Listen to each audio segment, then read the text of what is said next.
BRB Blazer. All right, we're jumping to the next guy here at number 9. We got Tyler Higbee from the Los Angeles Rams. We go back-to-back Los Angeles players.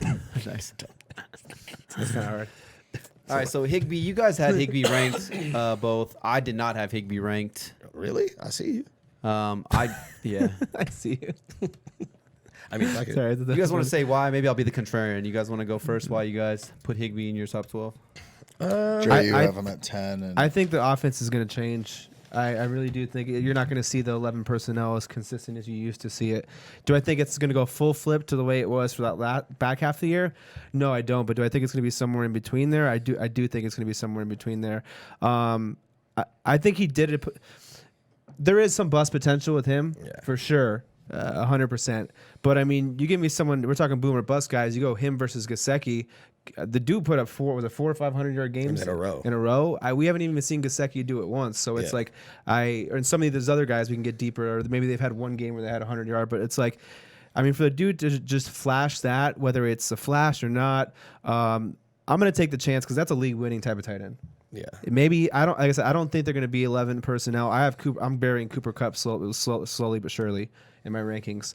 The more I look at that offense and statistics and all that, and like I said, I think that just kind of goes to where the Rams are going as an offense. They made an adjustment, and you saw him take over games, win games. I think I played him when he basically single-handedly took me out in one league in the playoffs. So it was like, I'll take the chance on that upside when we're getting into the 7th through 10th tight end. That maybe that wasn't just a fluke last year, and it was something. You saw Kittle before he broke out. There was like a 5-6. He didn't have these 100-yard games, but we saw there was a stretch where I was like mad that because I looked at it and I was like, oh, this guy showed a lot of upside right here, and I didn't chase it the next year, and then he broke out. It's like same scenario. He showed that upside, so why not give it a shot? And I'll probably take the chance on Higbee. I like to win the league. I don't want to lose. So I'll go after players that are going to score the most points. Yeah, he was like a target monster at the end of the year for sure. I don't want to lose. Who wants to lose? Well, I don't necessarily take safe picks all the time because it's like, what's the point of getting someone who's going to catch me? I want to take like those. Almost. Yeah, I'll take you last, over the but top. I'll take first. Yeah, right. Dre, what is it about Higbee that you like? I mean, just the upside, like what he was alluding to. Like he showed it's tough to beat. I mean, to be that good or even get 100 yards, in the NFL like that. It's not, like you said, a lot of tight ends don't do it like that, and he did it consistently. Granted, I looked at his targets the last 5 games, and it was 8, 11, 14, 11, and 12. So I mean, that's a shit ton of targets. It's a lot of targets. Yeah, but I mean, he had 107, 116, 111, 104, 84. So like, he did what he made work with what he had. So that's obviously going to fall. You're not getting 11 targets a game as a tight end. He does have Gerald Everett there. That's what worries me because I do like him still.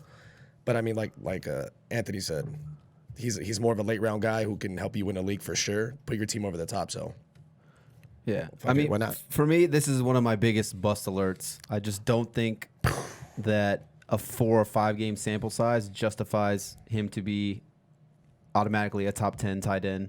I mean, in 63 career games, he's only gone over 60 yards 7 times. Obviously, 4 of those were just that one year. 5 of them were in those last 5 weeks of the year. 56 games under 60 receiving yards. Obviously, Gerald Everett's been there, and then you have the 3 wide receiver sets with Cooper Kupp, Brandon Cooks, and Robert Woods in the past. So obviously that affects him as well. But I mean, like you're saying, those crazy targets he was getting weeks 13 through 14, 56 targets.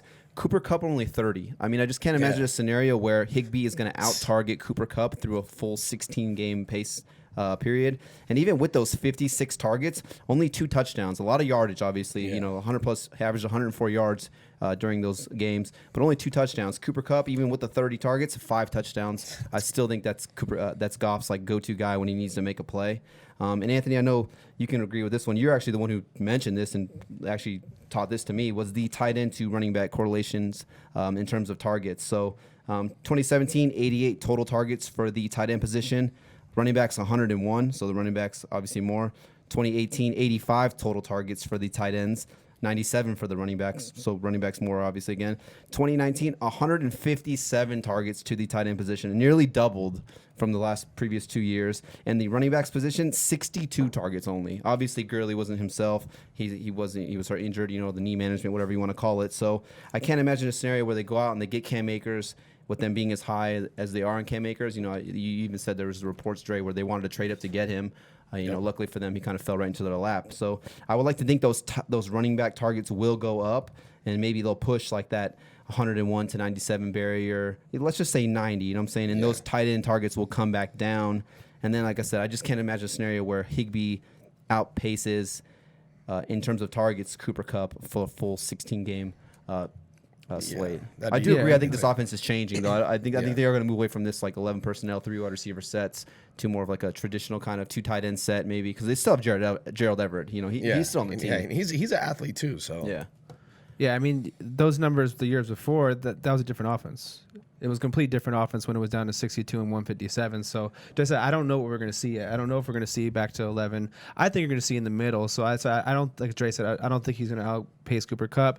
I don't think he's going to see 11, 14, 11 total targets a game. But you give me a tight end that can take over games, and I think he showed enough to maybe even kind of push Gerald Everett to the side in a sense, because Gerald Everett had some shots while he was out. He did okay. He did all right. He had a couple of weeks, he was showing game-breaking ability. So, Robert Woods does what he does. Cooper Kupp, he's got to get better against man, but it's been 3 straight years and he hasn't been able to do that. So if he's not able to do that again for the 4th year, what is it, 4th year? Yeah. I mean, who these targets need to go somewhere if he struggles again. Like Cooper Kupp's man issues are a real issue, and it's so if he's gonna play, if it's not gonna be him, it's gonna be Justin Jefferson, right?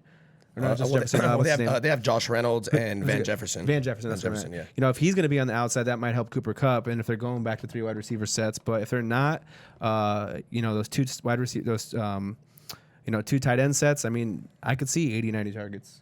So I'm not projecting nowhere near my projecting 11, 8, 14, but if there's one receiver getting open on certain plays, who's going to be the next option if Kupp can't do it? Yeah, and that's why we have him where we have him. On the lower end of the list, that's why he's at. Well, on our list, I don't think he'll finish as a top 10 tight end. Mike had him, right? Mike, on your list. I'm looking at your list. Right? I had him at what? No, that's the consensus. Dickhead, but he does definitely have some bust. Mine's right behind it. I was trying to help you out, Mike, with your list issues, but you just. I mean, all these guys have bust potential. Crying for sure. Yeah. The tight end position is tricky. That's for He's sure. like, where I don't see my list. I just don't like it. I'm a guy where it's like, okay, like I'm not gonna gamble a 5-game sample size where your best players, like Gurley obviously wasn't there, so you bring in Cam Akers. He's obviously better than Higbee. Cooper Kupp, obviously he didn't get the targets, but he's better than Higbee as a football player.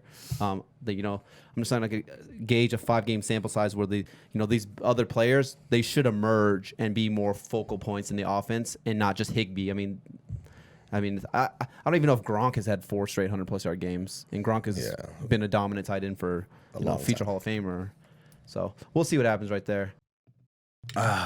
Man, that clip was informative, huh? Well, there's plenty more right here if you click that. Also, go ahead and subscribe right there.